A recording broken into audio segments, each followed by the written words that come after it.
Welcome to News Across Nigeria on Some TV. I am Herbert Naftali Bello with the news. Gunmen have launched on fresh attack on Lakawa town in Ngorzo local government area of Kano State, abducting 5 residents in the community. The cause on Sunday night at Zurin Mauta village in the community, throwing community into fear and tension.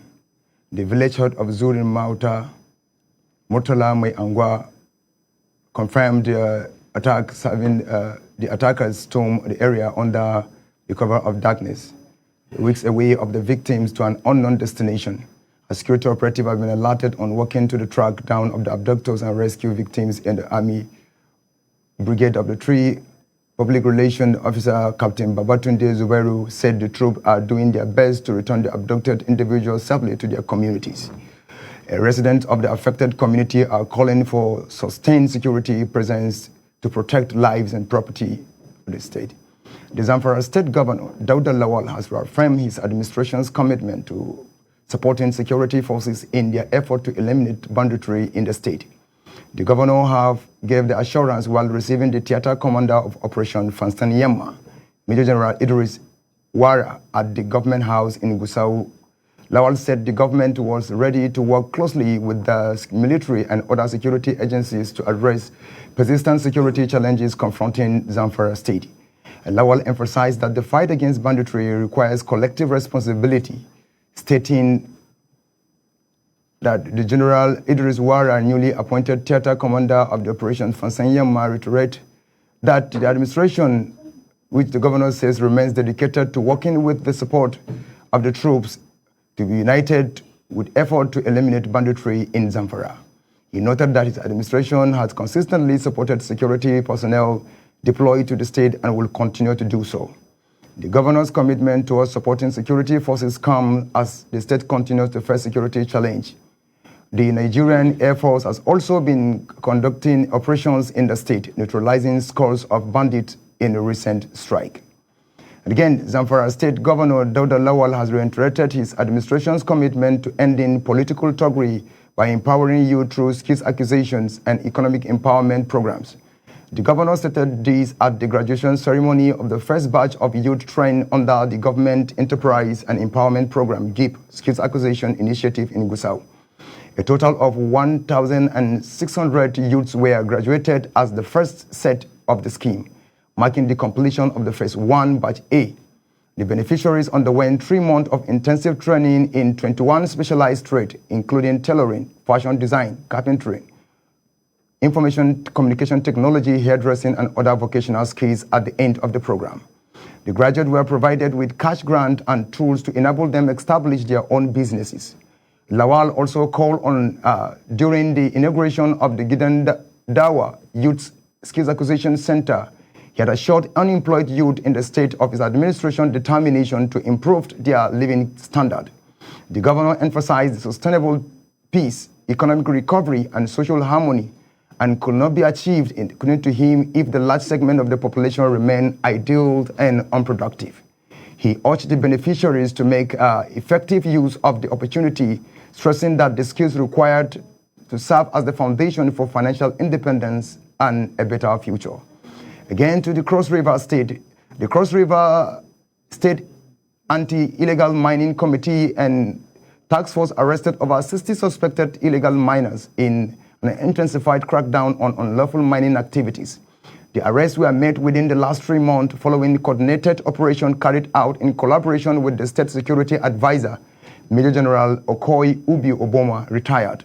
The operation was strategically designed to dismantle illegal mining networks and pose serious environmental and security threat across the state. The significant number of suspects, over 40, were apprehended during the recent raid in Akpankpa local government area, while several illegal mining sites have been sealed off by the task force.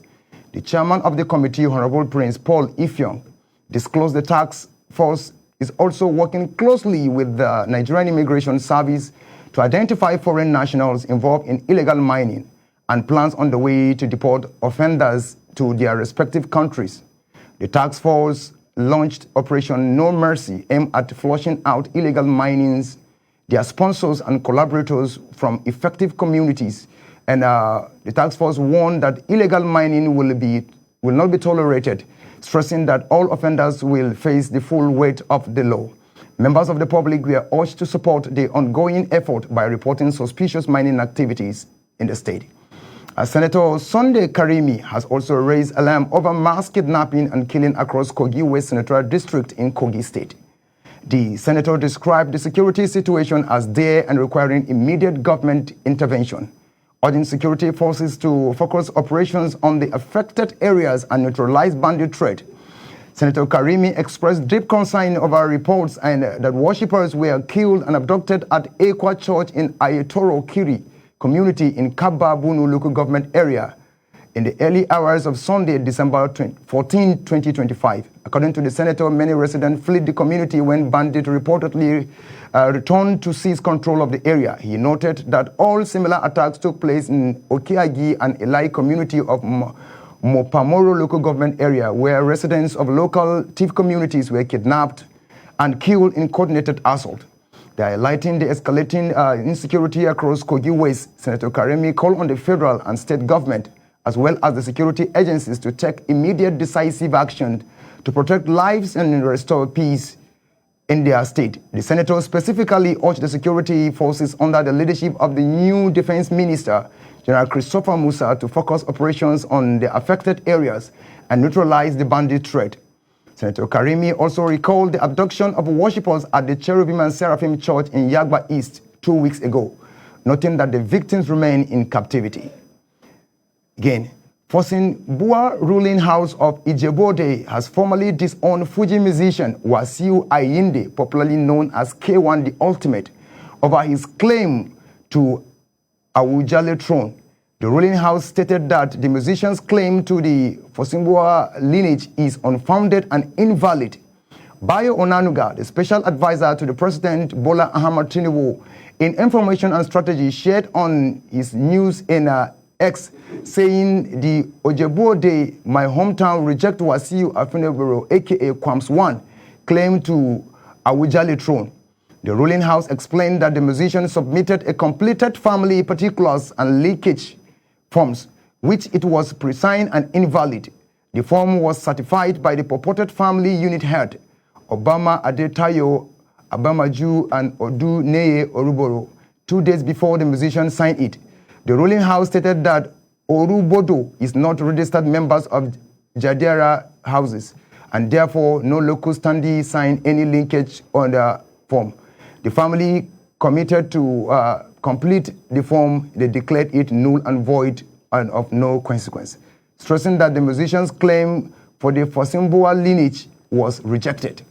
The spokesperson of the Fosimbua nomination committee, Aboyodun Ogidan, said the musician's lineage claims was unfounded and questioned his sudden claims to the royal lineage.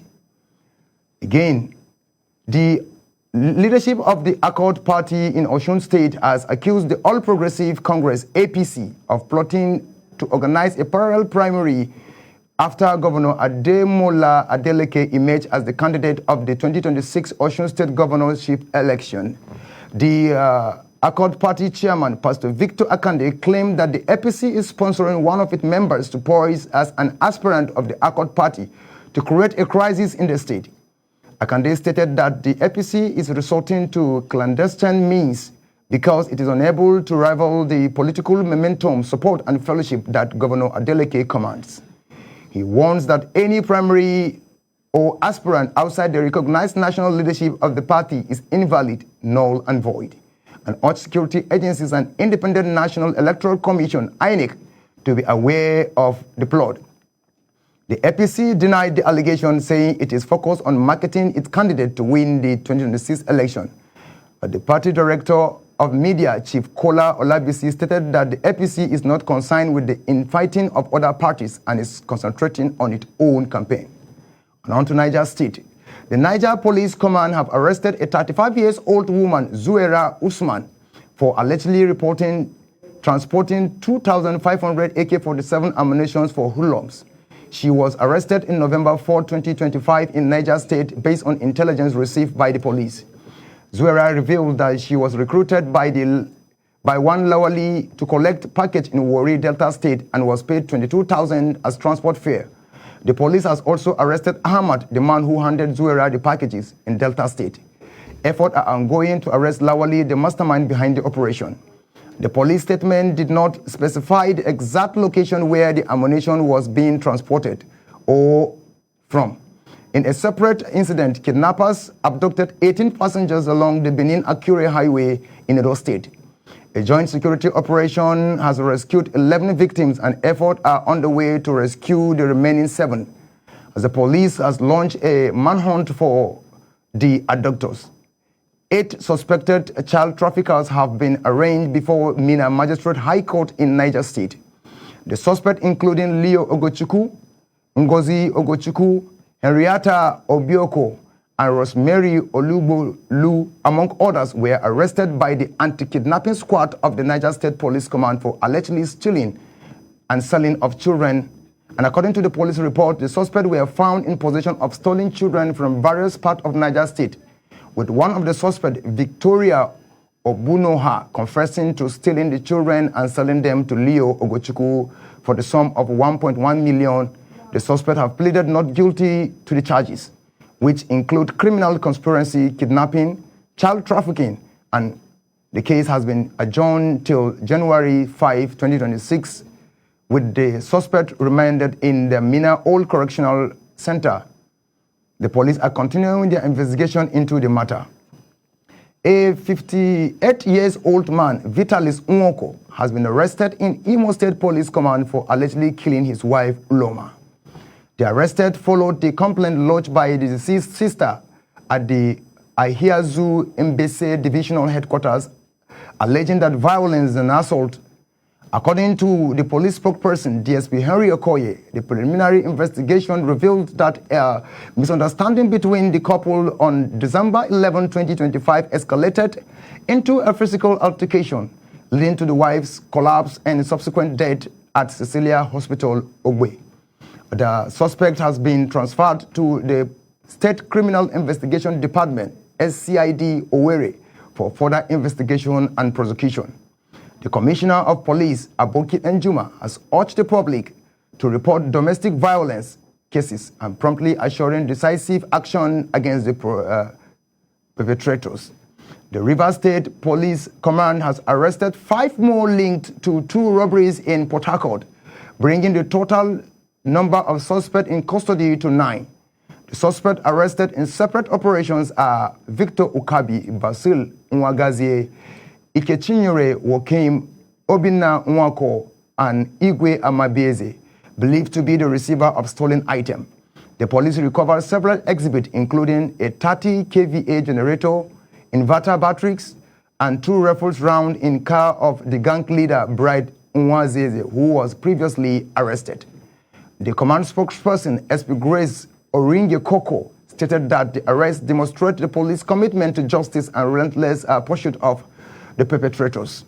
The Commissioner of Police, Olugbenga Adepoju, commanded the operative involved in the investigation and urged residents to maintain trust in police operations and provide credible information to enhance the fight against crime.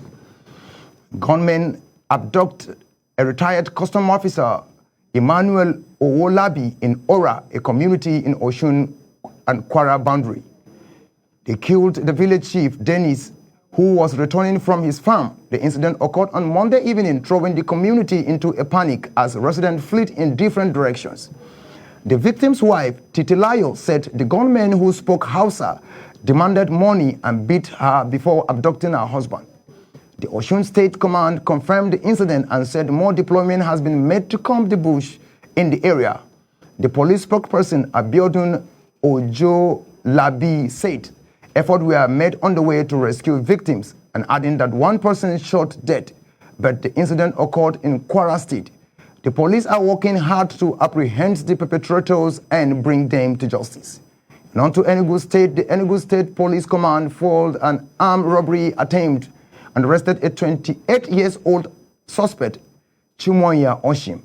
In Enugu Metropolis, the suspect was caught with an imitation arm loaded with 8 toy bullets near Agric Band bus stop, Independence Layout. The police spokesperson, SP Daniel Ndukwe, stated that the suspect will be arraigned after investigations are conducted. The Commissioner of Police, Mamman Giwa, urged officers to sustain the momentum and make Enugu uninhabitable for unrepentant criminals. The arrest comes after the command's recent successes, including the arrest of 6 suspected cult members and 5 suspects linked to armed robbery and one-chance criminal activities. The state are working to enhance crime prevention and detection in the state. Let's go for a short commercial break. Don't go anywhere. News across Nigeria continues shortly.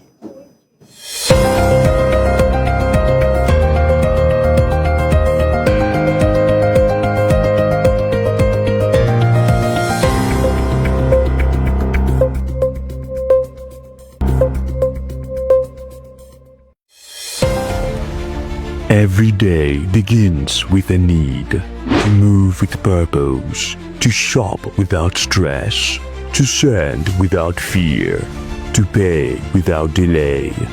For every rider chasing time, for every home that needs restocking, for every voice that needs connection, for every dream that needs delivery. Now, one app brings it all together. Supercab, move smart, ride safe, supermarket, groceries, gadgets, everything. Supercash, airtime, bills, transfers, done. Super logistics, fast, secure, right to your door. It's more than an app. It's your movement, your market, your money, your connection, all in one place. Supergo, one app for services endless. Download Supergo today. Live free, live fast, live smart. No time to shop, no stress. With Supergo, your groceries comes to you. We partner with trusted vendors, verified stores, no delay, no excuses, just values. Supergo Supermarket, your market now in your hands. With Supergo, your ride is comfortable, easy and convenient. Supergo is more than an app. It's a movement. Moving people, powering threats, delivering value.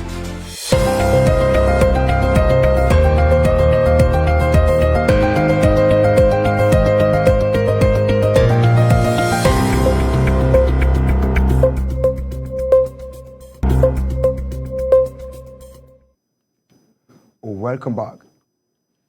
News across Nigeria on SOM TV. A devastating fire swept through the Olubushi Model Market Complex in Lagos State, Nigeria, the Lekki area on Sunday, destroying at least 48 shops.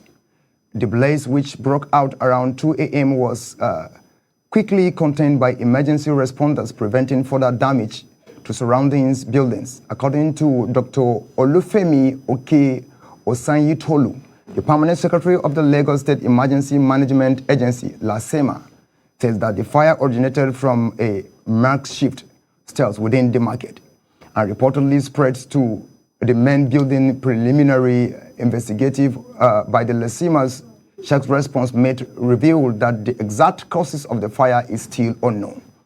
Unfortunately, no lives were lost and no injuries were reported. Oke Osanyitolu attributed that the successful containment of the fire to collaborative effort by stakeholders, ensuring coordinated firefighting effort in response to the incident. The traders were also sensitized on the fire prevention and management strategies.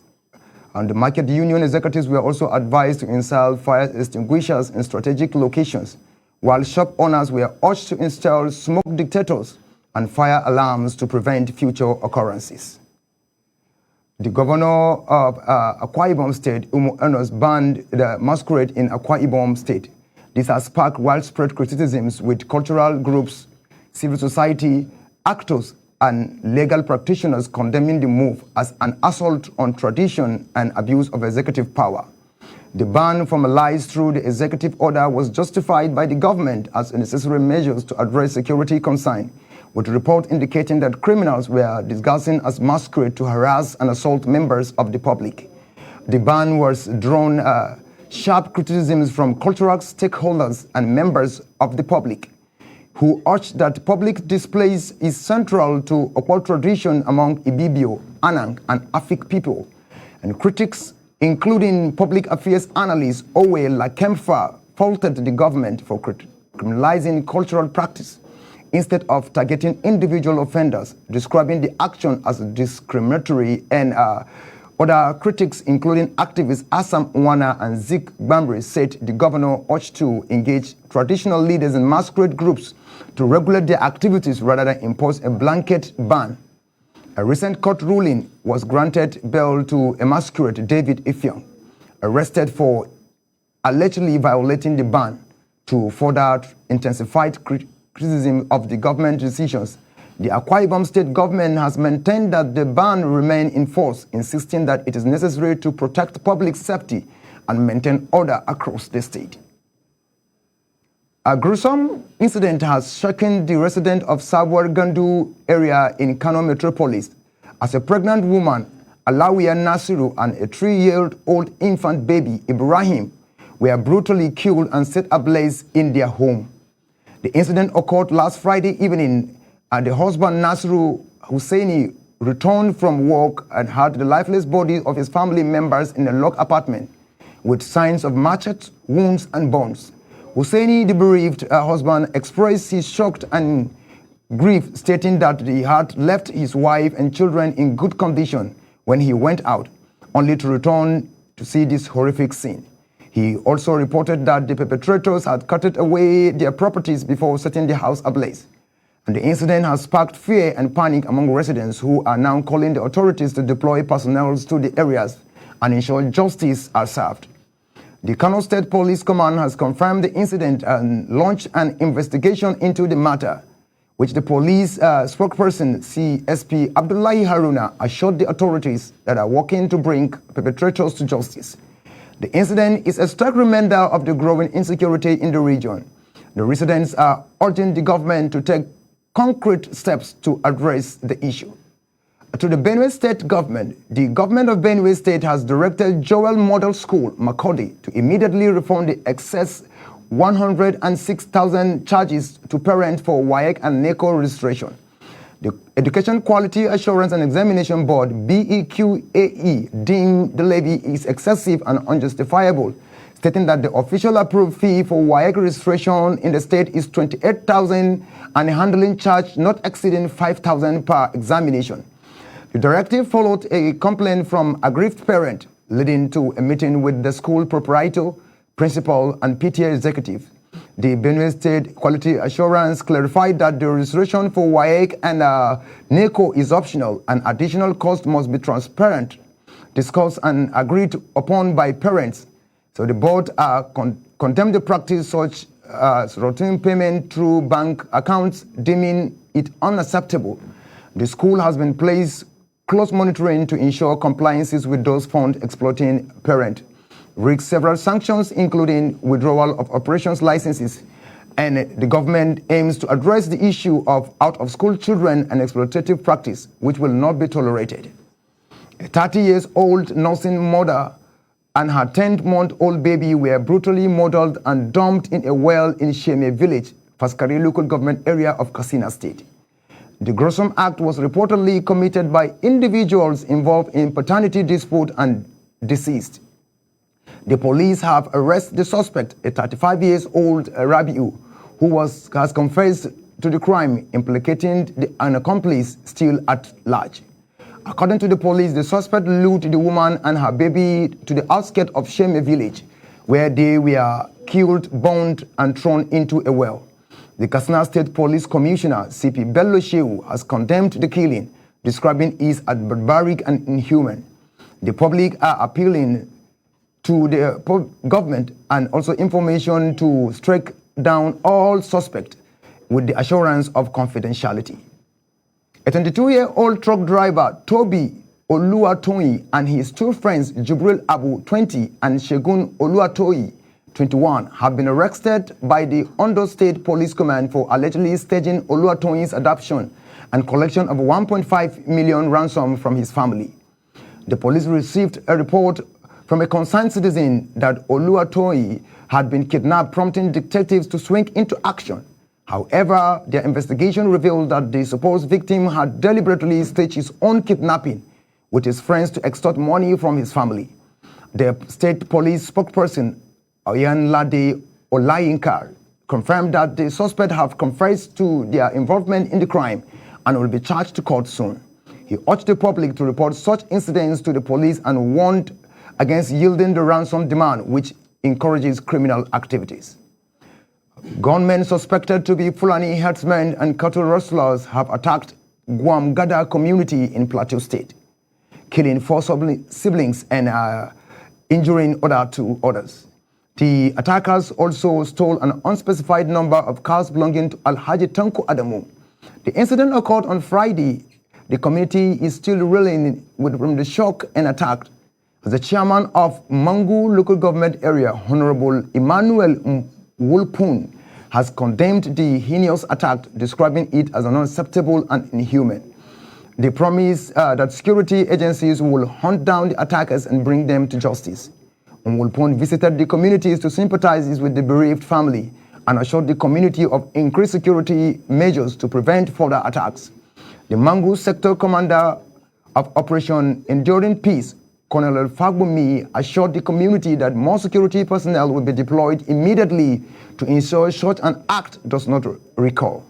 The community has called for increased security measures to protect them from such an incident from the future. The Edo State Police Command has arrested 27 suspected cultists, including members of Neo-Black Axis Movement of Nigeria, during an initiation ceremony. The suspects were apprehended by the combined team of police tactical operatives, local vigilantes, and hunters led by the Ikpoma Divisional Office. Following credible intelligence, the police recovered several items, including firearms, vehicles, cell phones, and substances suspected to be Indian hemp. One suspect was neutralized during the operation after opening fires to the police. The Commissioner of Police, Monday Ogbonika, has ordered the transfer of the suspect to the state's Criminal Investigation Department for thorough investigation and prosecution. Ogbonika commended the operatives for the swift response and professionalism, reassuring the public of command's commitment to combating cultism and criminality in the state. He urged the residents to continue supporting the police with timely information to ensure a safer community. Now to Benue State. The former councillor of Benue State, Honorable Paul Mbatsabe Zaven, has been killed by gunmen suspected to be Fulani herdsmen at his residence in Te Azahen in Bagien on Saturday, December 13, 2025. The late Mbatsabe represented Nzorov Council Ward in Goma local government area. The attack has plunged the community into mourning and intensified fear over growing insecurity in rural parts of the Benue State. Residents described Mbatsabe as a well-known grassroots politician and calling on security agencies to conduct thorough investigation and bring the perpetrators to justice.